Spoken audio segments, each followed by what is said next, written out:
Cela fait 2 ans que Marion a ouvert sa boutique en plein cœur du centre-ville de Draguignan, afin de partager avec nous sa passion pour les livres anciens, rares et d'occasion. Traditionnellement, les bouquinistes sont associés au quai parisien, mais il en existe bien d'autres qui officient un peu partout en France ainsi qu'à l'étranger.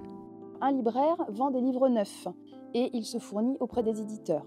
Un bouquiniste vend des livres d'occasion, qu'ils soient anciens ou modernes, et diverses publications, qui peuvent être des publicités anciennes, des revues, des cartes postales. Donc lui va se fournir plutôt auprès des particuliers, dans les salles de vente, dans des vides-greniers. Je dirais que le point commun, je pense, entre tous les bouquinistes, c'est la passion du livre. Moi, je l'ai depuis l'enfance. Ça, c'est le point de départ. Et après, l'idée principale, c'est la transmission. Un livre qui a déjà eu une vie, même parfois plusieurs, peut à nouveau intéresser quelqu'un d'autre. Ça, c'est, je pense, la grande mission. Et après, mon second souhait, c'était également de créer un endroit convivial où on puisse venir se poser, feuilleter quelques ouvrages, prendre un thé, un café.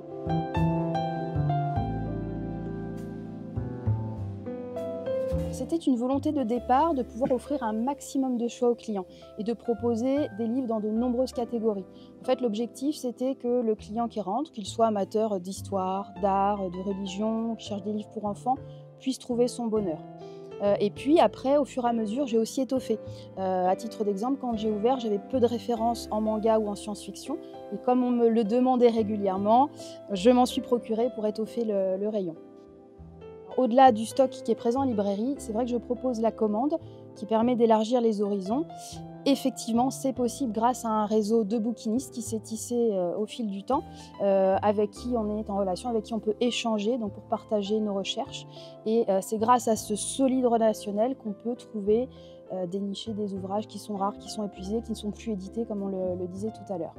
J'ai mes petites pépites que j'affectionne particulièrement. On a notamment donc un ouvrage de Robert Delpia qui a été dédicacé par l'auteur et qui parle d'un personnage qui vit une histoire en Provence, qui a pour cadre les gorges du Verdon. Donc moi j'aime beaucoup toute cette littérature régionale d'ici, littérature de terroir, comme on dit. Après, j'ai 2 très beaux volumes sur les châteaux de France.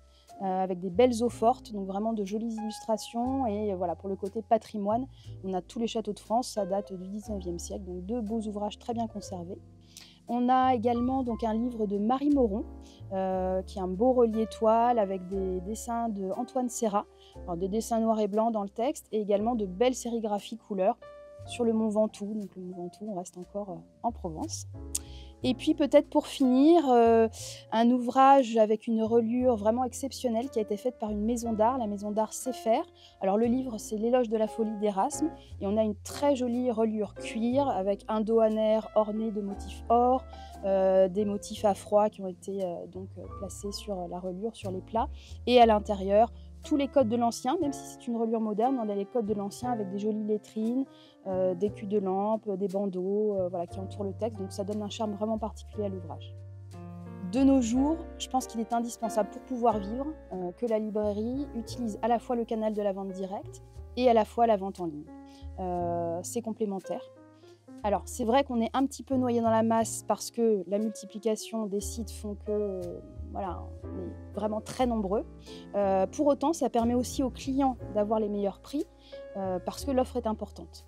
Et c'est d'ailleurs moi la politique que j'ai choisi d'appliquer à la librairie, c'est vraiment d'offrir le meilleur prix en fonction du marché pour qu'un client qui vient à la librairie puisse se dire que j'achète sur Amazon ou ici, ça va être aussi intéressant. Le petit plus, c'est que les bouquinistes ont aussi la capacité de se fournir en ouvrages rares ou épuisés, ce qui n'est pas forcément proposé par les grandes plateformes.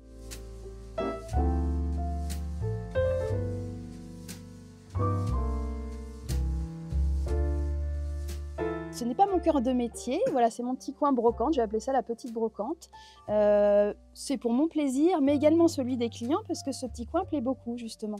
Alors, j'ai sélectionné des objets qui peuvent être originaux, atypiques, pour certains un petit peu anciens, donc on peut chiner de la décoration, voilà, en plus des livres. Et finalement, je me suis rendu compte que certains clients venaient aussi pour l'esthétique des livres, des fois. Donc vraiment, pour avoir une jolie bibliothèque, ils venaient acheter de belles reliures. Et puis je dirais que dans ce métier, moi ce qui me plaît avant tout, c'est que c'est un métier d'émotion, c'est un métier de surprise, voilà, parce qu'on va ouvrir un carton et des fois on ne sait pas ce qu'on va découvrir dedans. Je peux vous raconter une petite anecdote justement. J'ouvre donc un jour un carton qu'une cliente m'avait apporté. Je sors un livre début XXe siècle dont la reliure était assez ordinaire et au contenu classique. C'était des écrits d'Alfred de Musset.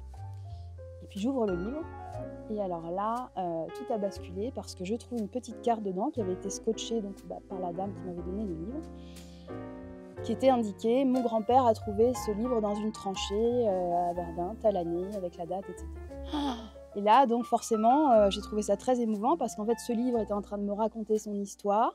Je me suis dit, la personne qui l'avait entre ses mains à ce moment-là était en train de vivre un événement tragique. Donc voilà, la petite histoire rejoignait la grande. Puisque ce livre avait été trouvé, voilà, peut-être que cette personne à qui le livre devait tenir compagnie, certainement qu'il avait dû emporter comme échappatoire un petit peu à tout ça, certainement n'est pas revenu de là. Et voilà, quelqu'un l'a trouvé, l'a emporté. Je me dis, il est arrivé jusqu'à moi. Voilà, c'était assez saisissant. Ce qu'il faut en retenir, c'est que les Dracénois, de 7 à 77 ans, ont accès à un bouillon de culture à proximité. Bonne lecture.